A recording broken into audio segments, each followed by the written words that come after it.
Today we are going to study a special phenomena in light that is exhibited only by waves. You call it as diffraction of light.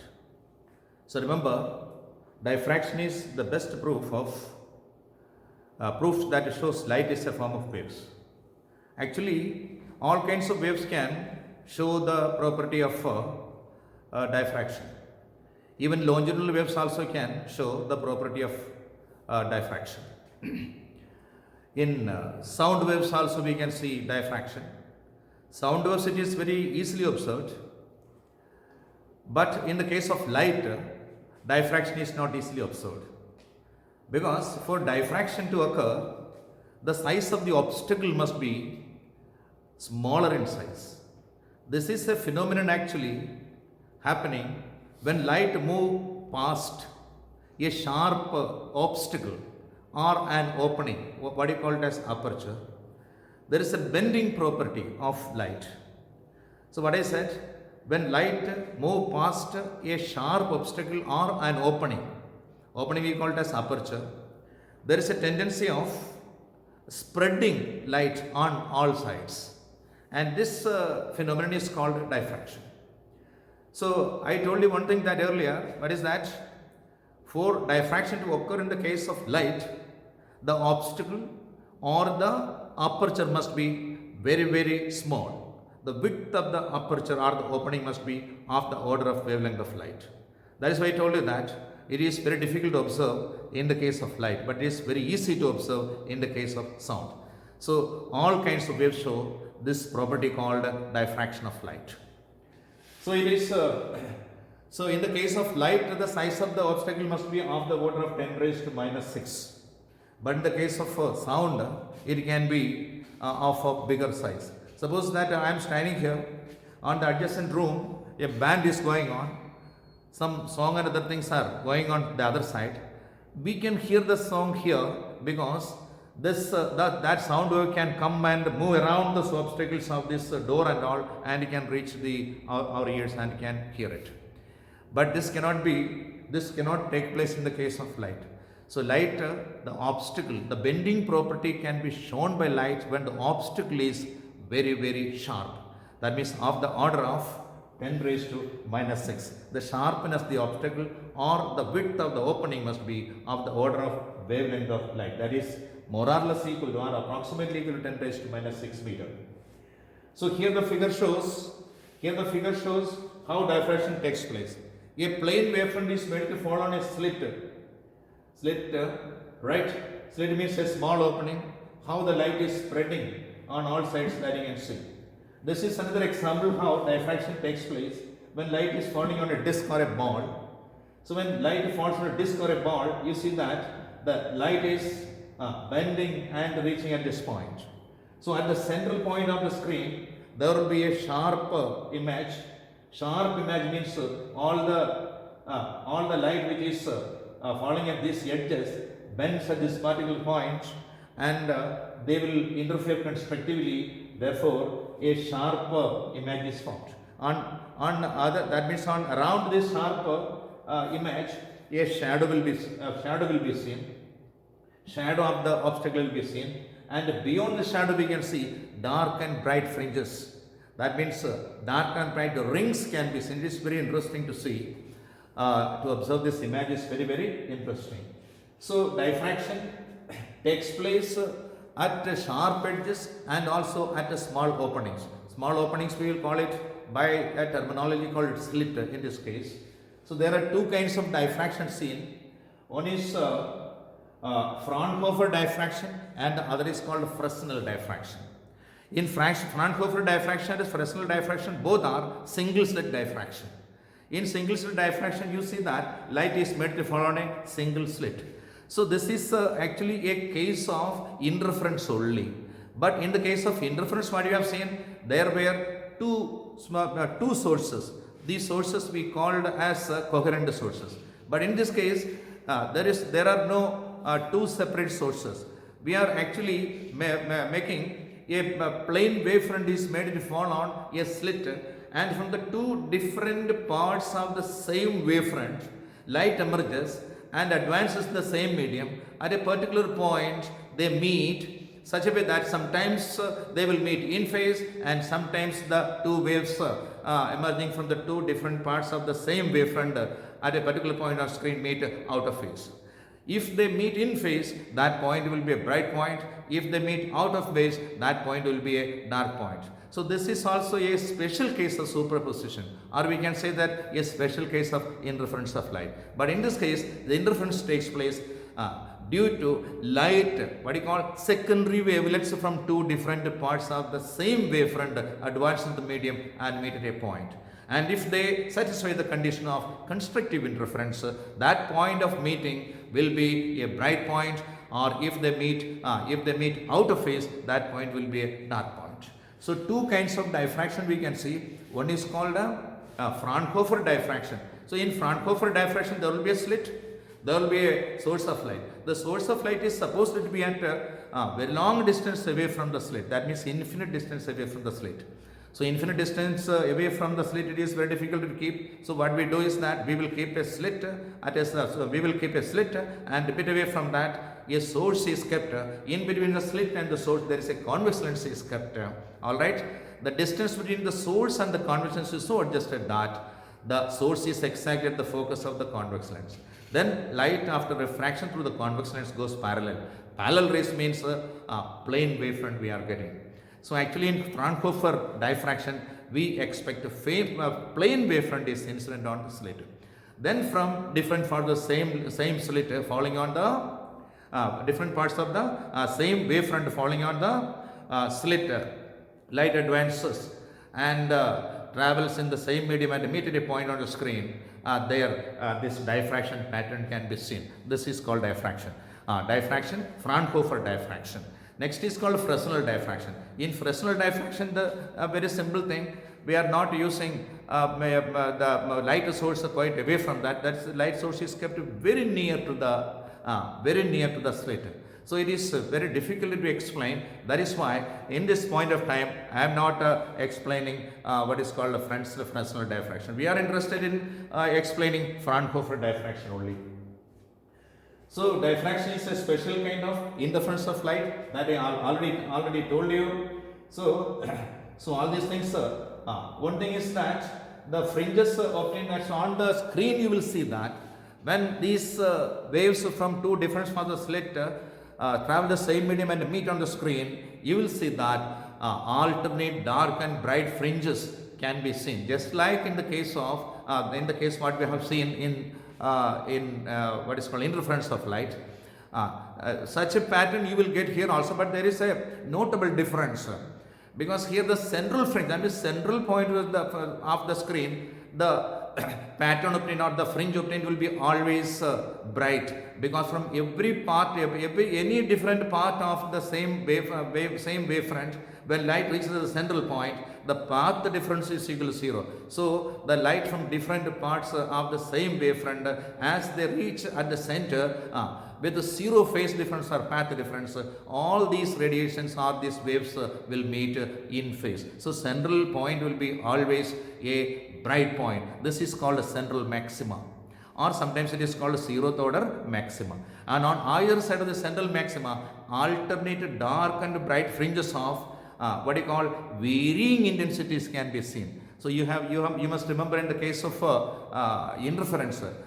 In interference, all the bright points are of equal intensity, and all the dark points are equally dark. But in this case, it is not that. Only central point is a highly maximum bright point, and also on either side the intensities are going on decreasing, varying with the distance, and finally vanishes. Right? So diffraction, single slit. Now this figure show you the diffraction at a single slit. A diffraction at a single slit is shown here. So diffraction at a single slit, right? So this figure is shown here. So this figure is shown here. So this is a single slit AB. It is shown here, and this is a source of light and a convex lens. Both sides convex lens are used. This convex lens is used to make a plane wavefront, made it fall on the slit. And this consciousness number 2 is helping to make the image on the image on the diffraction pattern on the screen, right? Okay, this is the plane wavefront. So plane wavefront AB is falling on the slit and it is advanced in the medium from different parts of AB. AB is the plane wavefront, you can imagine. Light is traveling and meeting at different points. So P, let's say central point, already I told you, central point is always a bright point, because from any part or any different parts of the what do you call wavefront, light reaches such that the path difference is equal to 0 and the phase difference also equal to 0. So central point is always a maximum, it is always a bright point. But P is a general point that can be either a bright point or that can be a dark point. That depends on the conditions. That depends. If P is a bright point, means when radiation from different parts when reaches the point P, they must interfere constructively, right? Otherwise, that point will be a dark point. So this AB is the distance AB is equal to D. It is mentioned here, and this one BN. BN is a perpendicular drawn. This AN is a perpendicular drawn to this ray of light from BP. So this BN is the path difference. BN is equal to path difference, right? And D, the distance between this and this. That means the plane of the screen and the plane of the disc. The distance between these two is capital D. And these are the things about. So then path difference, we can calculate path difference. BN is equal to BN by AB is equal to sin theta. Opposite. So if this is these theta are called angle of diffraction. So here it is coming directly, but here this point the ray of light is turning to an angle theta and is made to fall on the point P. And this angle is called angle of diffraction, right? So d sin theta is called from the figure d sin theta is called path difference, right? Path difference d sin theta, if it is equal to 1 lambda. Path difference if it is equal to 1 lambda, suppose the path difference between the two waves from A and B reaches at the point P is equal to 1 lambda, then it is sure that point P will be a dark point. This is the case of first secondary minima. One thing you have to remember is that the central maxima is the first maxima, and all other maximas or minimas are called secondary maxima and secondary minimas. Remember, the minima just after the central maxima is called first secondary minima. Next minima after the secondary the central maxima is called second secondary minima and all. So on either side of the central maxima, the maximas and minimas are called secondary maximas and secondary minimas. Just like first secondary minima, second secondary minima, third secondary minima, also first secondary maxima, second secondary maxima, third secondary maxima, etc., etc. Right? So point P is a dark point. I am going to explain. First I am going to explain you the secondary minima, condition of secondary minima. First secondary minima occurs when the path difference between two waves from A and B is equal to 1 lambda. Path difference we have already calculated, that is equal to d sin theta. D sin theta is equal to 1 lambda. Then P, the point P will be a dark point. It is very simple to understand.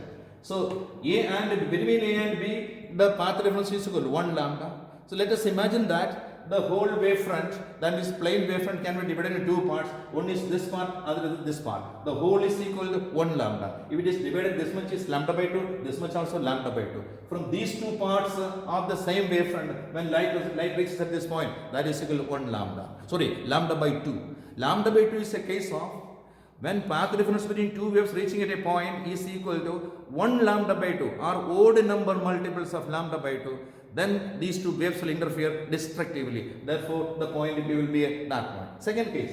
So the next half, when you see, this is lambda by 2, this also lambda by 2. So from these two parts also, this part and this part, light reaches at the point again, the path difference is equal to lambda by 2, then they will interfere destructively. So on every point below A, there is a point below this point also. So this also lambda by 2, this also lambda by 2, this also lambda by 2, this also lambda, this also lambda by 2.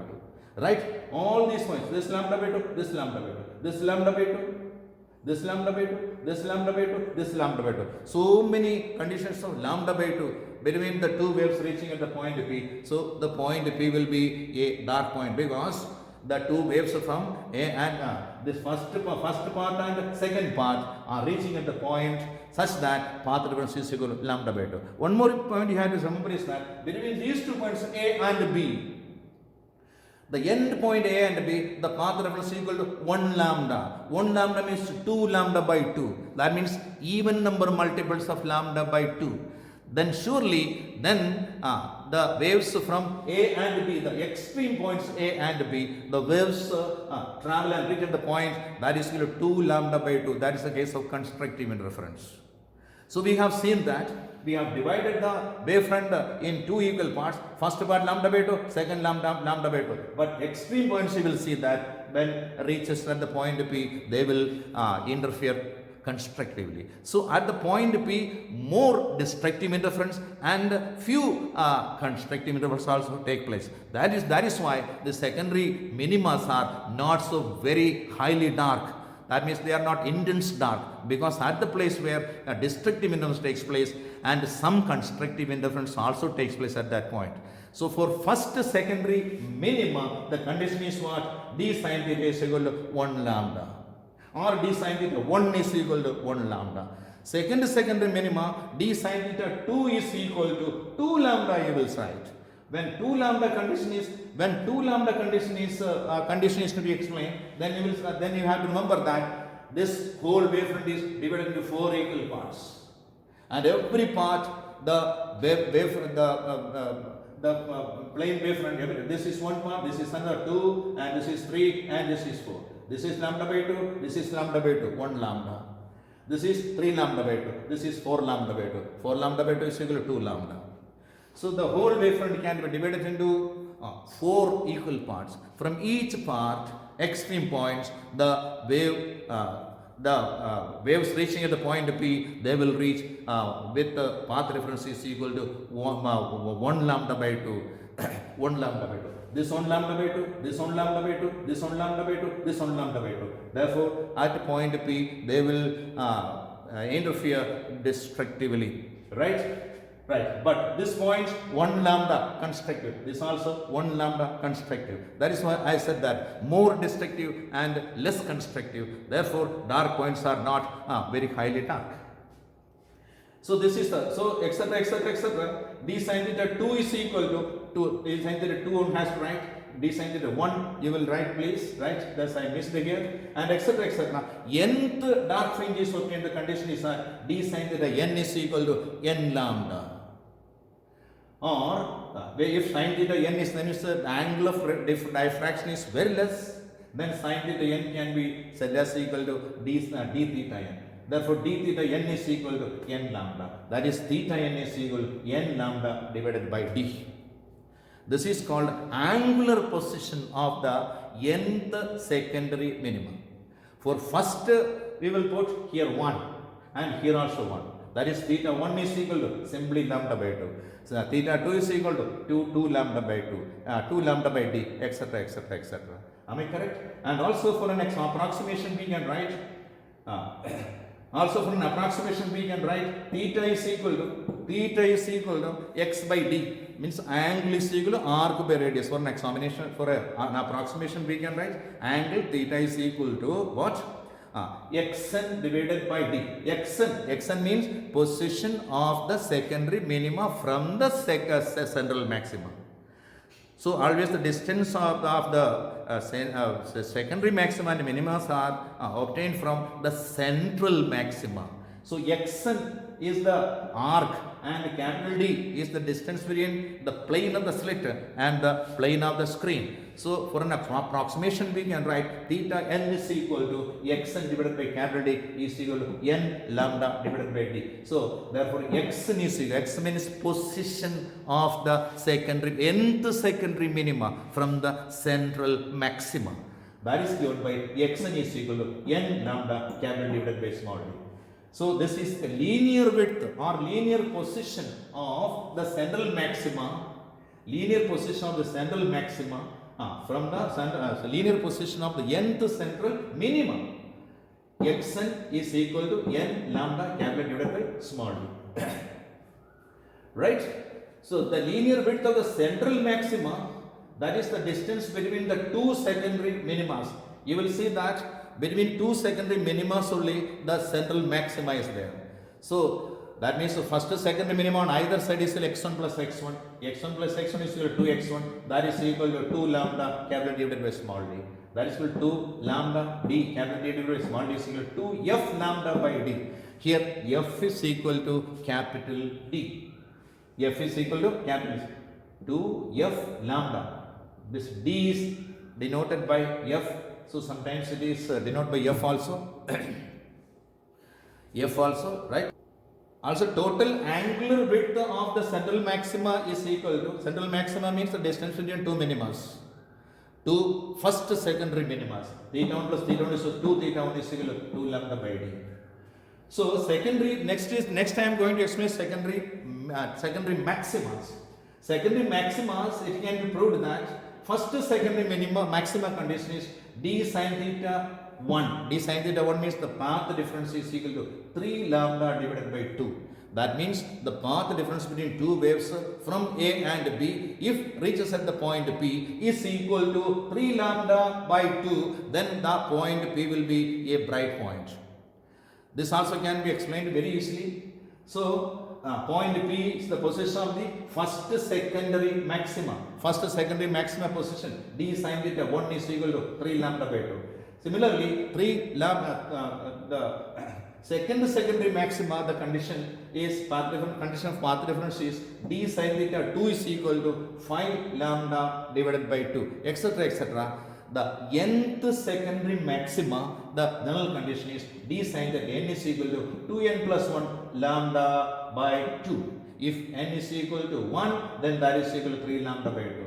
If n is equal to 2, that is equal to 5 lambda divided by 2, etc. So the nth secondary minima, the angular position is given by theta n is equal to 2n plus 1 lambda divided by 2d. But for an approximation also we can write xn divided by capital D is equal to 2n plus 1 lambda divided by 2d. Therefore xn is equal to 2n plus 1 lambda capital divided by 2d. So this is also very, very important relation. So we have explained what? The maximas and minimas. Secondary maximas and minimas and also central maxima. This is the energy distribution. You will see that this is a minima, this is a minima. This distance is x1, this also x1. This is in terms of angular position. I have drawn this graph. So this is lambda by d is equal to x1 plus x is equal to 2x1.